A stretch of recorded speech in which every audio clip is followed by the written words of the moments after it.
Hey guys, welcome to another episode of Let's Talk with the Saw, right here on Superlative Radio. Today we're going to talk about Pennyworth, episode 5 from season 2. Mm-hmm. And this is again with the new format, so this is all we're talking about on this show. So if you want to see WandaVision, you got to go to the other one. Go to the other episode and click on that and watch that one. And that's the way it's going to be from now on with all of them. So that said, before we get into it, please click like, subscribe. Don't forget to comment. And you can reach all of our other shows through the channels tab. And you'll see all of our other channels with the different shows because they're all on different ones now.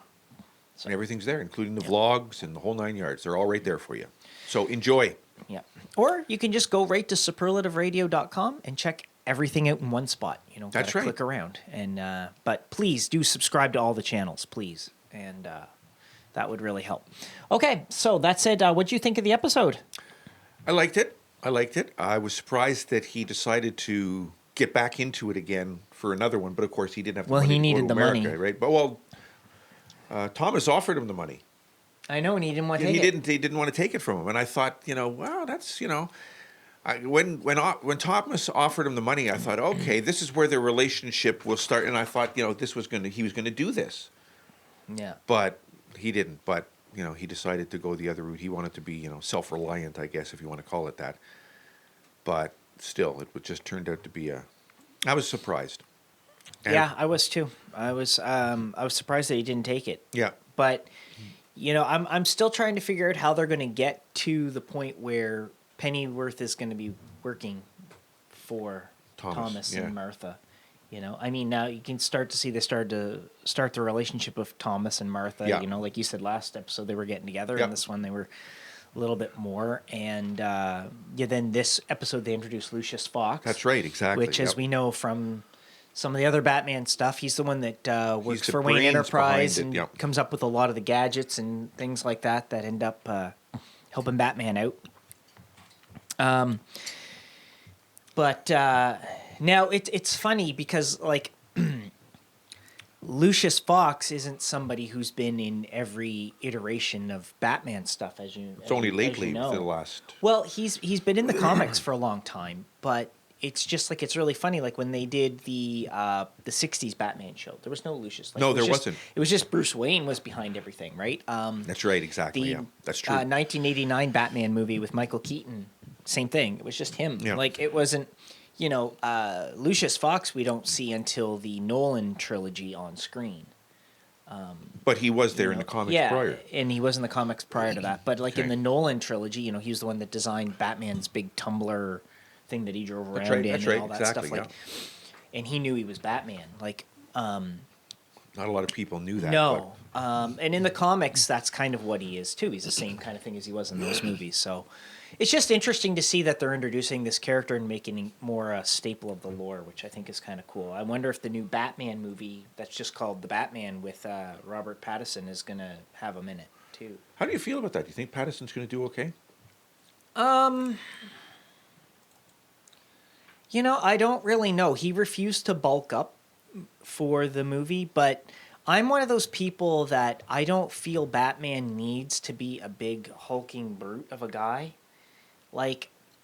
Batman has, I know this is going to just get us off topic a little bit from Pennyworth, but Batman has some ninja training and stuff, and ninjas weren't great big bulky dudes. No, they weren't. If you look like a Bruce Lee, he's probably one of the baddest, sons of bitches out there, and he's no bigger than a minute. He was only He was only 5'5" or 5'7" or something. 5'6", I believe. Yeah, he wasn't tall. No, but he was strong. But he was all muscle. Oh yeah, he was strong as hell. Yeah, he was. So you don't have to be a big brute of a dude to be tough.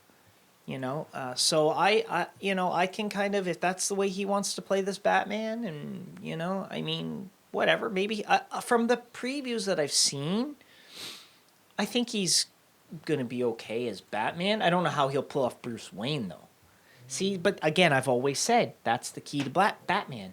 Anybody can be put in the mask because all they got to do is just talk like this and then kick someone's ass. Yeah, anybody can do that. But it's what's behind it all. Playing Bruce Wayne, that's the key to Batman. Yeah. It always has been. That makes the difference. Well, I mean, it's also like Superman, I guess, too. It's the part of playing Clark Kent properly. Kent, You know, exactly. It makes the difference, yeah. You're right there. I agree with that. You know, that's the whole thing with the alter egos when they have them. That's the key, is playing the alter ego.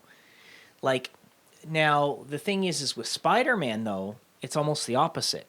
The key to playing Spider-Man is when people are being Spider-Man, they have to be able to do all those little quips and insults and things that, like when you read a Spider-Man comic, like, he doesn't shut up.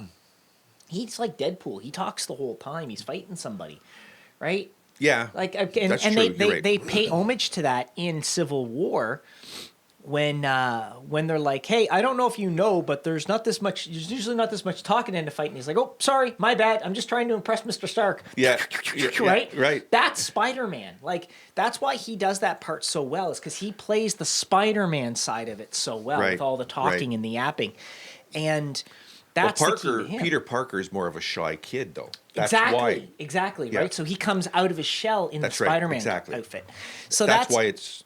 And that's why it's kind of a flip on that. Exactly. But with the DC heroes, it's definitely like with Batman, it's the Bruce Wayne. With Superman, it's the Clark Kent. Yeah. It's always the alter ego because, I mean, it's not hard to be the hero once you're in the suit for them. No. Like that's the easy the key part. to it all. Yeah. You know, so the key is playing the alter ego. So I don't know. So again, maybe with the introduction of Lucius Fox, we're going to see how this is going to all play out, and it's all going to connect.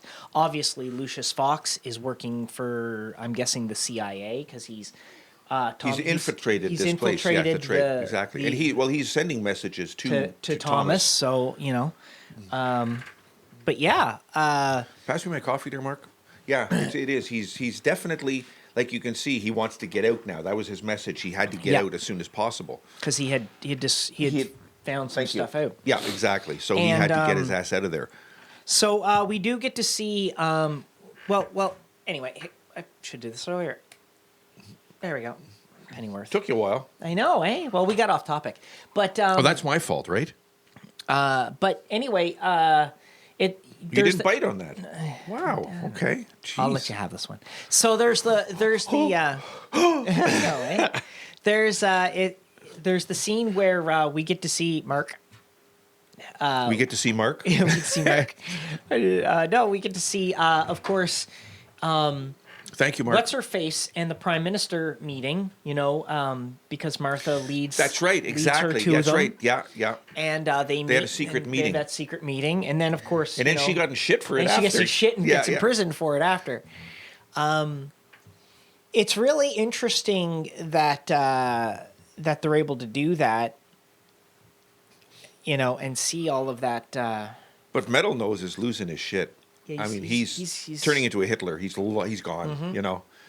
He's just lost his focus and his whole, you know. Yeah.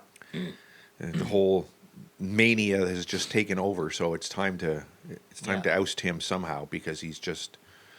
Well, I think we're gonna see that maybe happen by the end of the season, because I think I'm gonna guess probably by the end of the season we're gonna see Alfred make it to Gotham. I think that's what's gonna happen. Is by the end of the season he's gonna be in Gotham, and so then Pennyworth will take over in Gotham. It'll switch to Gotham. I think that's what's gonna happen. Yeah, I think so. I can't see them playing this route. Well, I mean, how far can they take it? You know, how far? Yeah, exactly. How far can they take it before he finally has the money, and then he's gone. Yeah, he's over there, right? And his mother wasn't happy either when finding out what happened with that whole bank thing. But so she won't be coming with him, obviously. But wow, it's interesting. So it'll be interesting to see. Yeah, it'll be very interesting to see where they take it. Yeah, and I guess like I was watching it. I don't know how accurate this is, but I was watching it and I was thinking, you know, it's going to sort of turn into Smallville, in the sense that, you know, they're going to build up to Batman, but you're not going to see Batman. Well, like they did with, you know, because they built up to Superman, but you never saw him technically till the end. You saw him, but even still, like if you look at, like as an example, if you look at this show, like what are they going to do? The most they could hope to do is build up to Batman's birth. Yeah.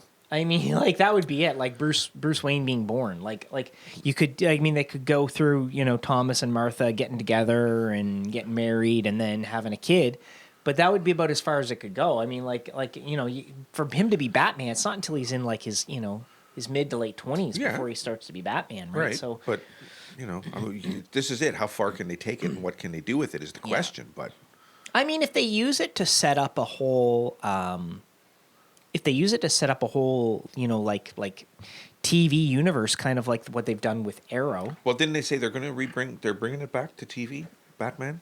Didn't I read that they're talking about bringing the Batman series back? I haven't heard anything about that. I thought I read that somewhere. But, maybe that could be a long-term plan. I mean, I don't know, but... Okay. It's iffy. I think one of the biggest flaws that's happened with DC, and it's like I've said before, they can't seem to get this whole everything interconnected. They just can't seem to do it the way that Marvel does. And I don't understand, because it's really not. It shouldn't be that difficult. They do it in the comic books, so it shouldn't be that difficult for them to write like that for TV. Like, obviously... So then obviously they're doing it on purpose. Whoever the writers they're getting for TV just aren't getting it, because...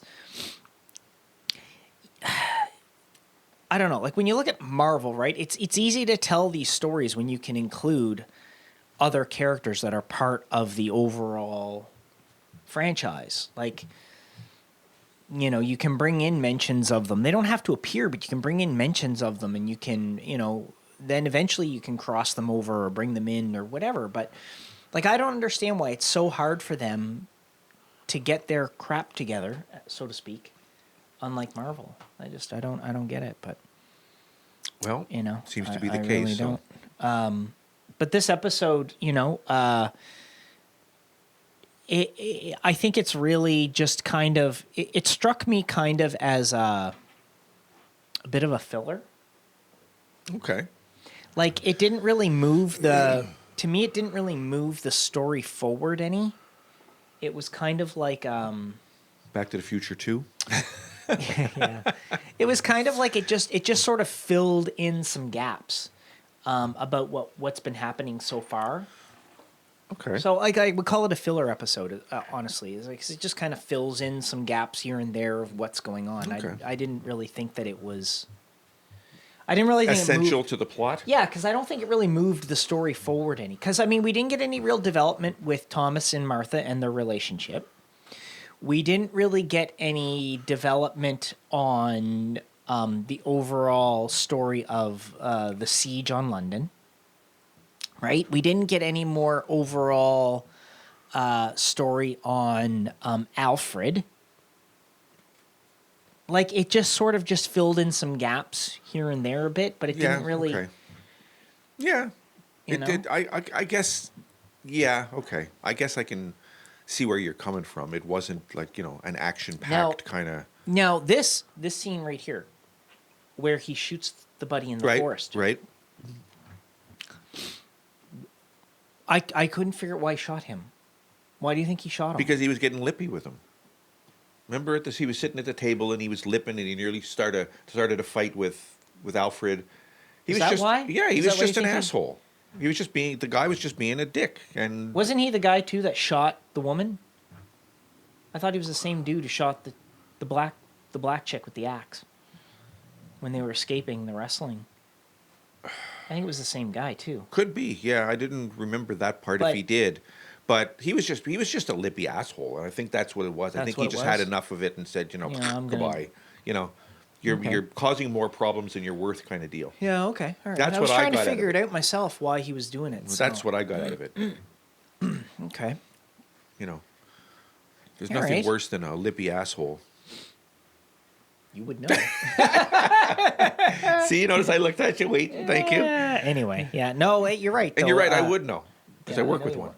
I know. It's no way to talk about Mark. Leave him alone. He's being over there. He's being good. He's not bothering anybody. And you got to call him a lippy ass. Okay. Anyway. No, but... Yeah, I was trying to figure out why he killed him. And now that you say that, that's probably why. Because I was just trying to figure it out. you know, why he just, you know, Yeah. popped him off. But I don't know. What do you think's going to happen? Where do you think? Well, where do you think by the end of this season we're going to be another 10 episodes? Where do you think by we're we halfway still have through? 10 to go? No, Oh, we're yeah. halfway through. Yeah, that's what I thought. So yeah. there's 5 more left. By the end of the last one, where do you think we're going to be? Do you think it's going to be in Gotham? Do you think that's where he's going to end up? What do you think? See, What's your prediction? well, Let's see who gets it right. Well, unfortunately or fortunately, I guess depending how you look at it, I'm in your corner with this one. It's got to go to Gotham because Right. you can't drag the London out much further. Right, either London gets conquered or it takes back but over. he's got the England. money for Yeah, and he's got the that's money. right, exactly. So, It's not like he's and going they can't steal the money on him again because then it's just a rehash. That's of what right, they've already exactly, done. right, and that's the whole thing. So yeah, I guess he's got to go to London or got to go to Gotham because there's no other way around it. Where else? What else can they do? Okay, all right, cool, all right. Well, that's what I think too. Yeah. I think it's going to end up there as well. It's funny, like, even the with the 2 women too, like the crazy one, she kept beating Buddy. Yep. But even that story didn't really go anywhere either. In this episode, did you notice that it didn't really go anywhere? Well, she was trying to get info The black woman found out a little bit about her past. Yeah. About her past and stuff. But again, it didn't go anywhere. Well, I mean, she didn't run away from her, kind of thing. So I guess that's. No, I know, but you know what I mean? Like how it didn't really seem to, like everything just sort of was like, here's a little bit of filler for this. Here's a little bit of filler for this. Here's a little bit of lateral. Yeah, it was just like, okay, we've gone this direction like this, and now there's all these gaps here. So here's this gap, gets up, this gap, this gap, this gap, right? Like it just sort of fills them all in. So instead of it being a street with some potholes, it's freshly paved. Right. Okay. Kind of So now thing. they can move on to. Yeah, that's kind of what I think. Maybe Like, now I they think can like move on to. I think like this being the halfway episode, that's what it was. It was like, okay, we're gonna fill in some of the gaps from the first half of the season here, and then that gives us more to move on with, so we don't have all these other things to tie up later on. Yeah. I think that's how they did it. Well, we'll soon find out. Yeah. So, but I mean, But I'm still enjoying it. Don't get me wrong. oh, me too. Yeah. You know. Oh, I don't. I'm not saying I didn't like it. Yeah. I see it as a filler episode. Yeah. Like, as nothing really seemed to progress much. It just sort of here's a gap. This here's was a gap. Here's this a was gap, here's a gap. breadcrumbs. Yeah. So Could be a setup for something else. exactly. Yeah. So, but that's He speaks. yes. Wow. Took him long enough. Eh? Well, you can repeat what I just said. I don't have a mic. Mark says it could be setting up for something else. else, which I agree with. It could be, yeah. But yeah, like it's I don't know. It's a pretty decent show. It's a very interesting take, as we've said before, on Alfred and Yeah. his background, and That's for sure. It's kind of giving us a look into an alternate look at who Thomas and Martha Wayne could have been. So I kind of like that. It's not comic book accurate at all, but I like it. Like and I've said this before, things don't have to be comic book accurate to be enjoyable with it. And there's a lot of people out there who are, when they're fans, they're like, oh my God, it doesn't follow the comic book, so it's got to be crap, it's got to be this, it's got to Well, be the blah, they blah. don't want you to take liberties. Oops, I dropped my phone. Sorry, everybody. They don't want you to take liberties with it and kind of change. And I don't And I mean, mind as long as whatever you're doing fits the story that you're doing. So like, there's a as lot an of hardcore fans that just Yeah. don't want it. right. So like as an example, when you look at the MCU and what they've done in that, right? So to me, yes, they haven't followed the comics exactly. They've taken a lot of nods from the comics, but what they've done fits in the overall story they're building. So if they do the same with Pennyworth, it doesn't have to follow the comics Precisely. to be good. It just has to follow its own story, which was why I had a problem with, what was that show we were talking about?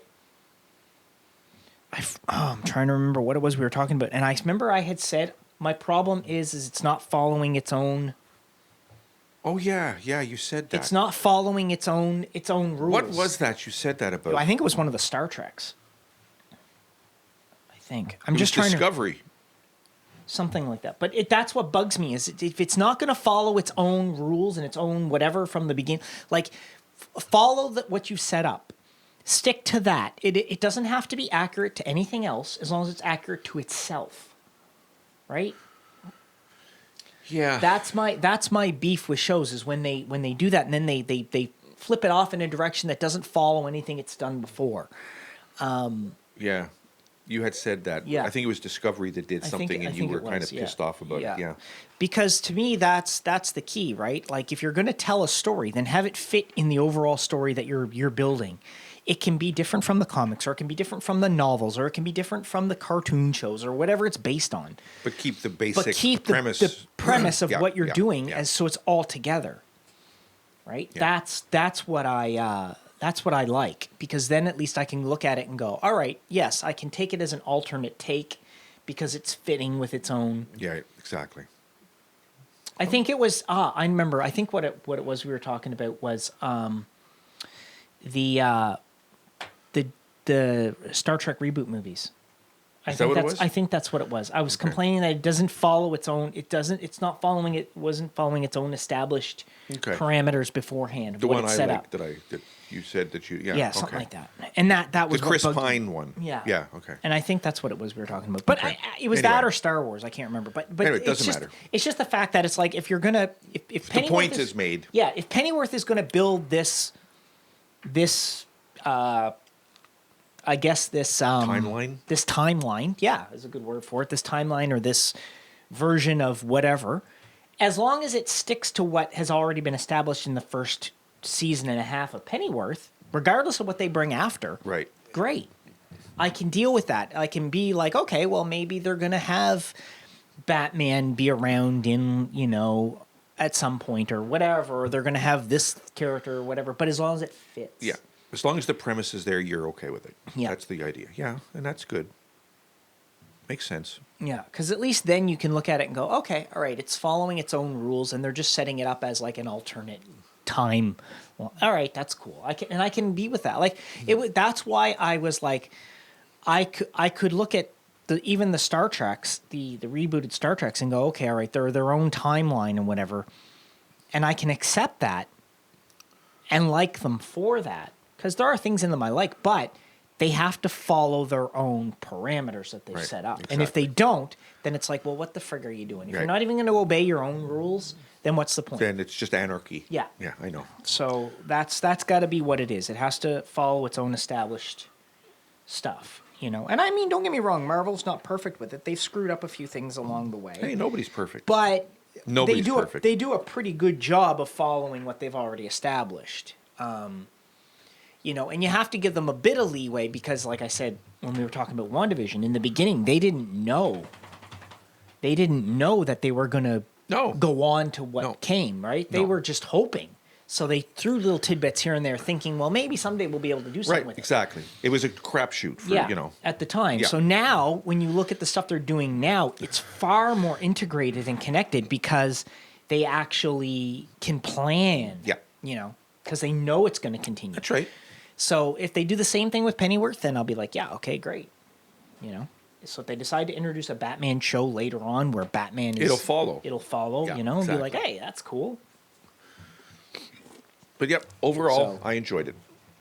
So Good. I'm enjoying it overall, and I'm happy with it, and looking forward to another one. Yeah, me too. So what do you guys out there think of it? Are you guys enjoying it? What's your favorite part of the episode? What do you like about this show? Do you like it, not like it? Do you agree with what I said? That as long as it's following its own thing, it's fine, or whatever? Or are you one of those hardcore, no, it's got to stick to the comic books, and I haven't watched it because of that? Let us know. Make a comment below. Please. Let us know. Yeah. All right. Well, I think that's it because I don't have anything else to talk about with it. Okay. I'm it good. Was, you're good too? Yeah, I'm good. All right, everybody. Thanks so much for watching. We will catch you guys for another episode next week. Stay healthy.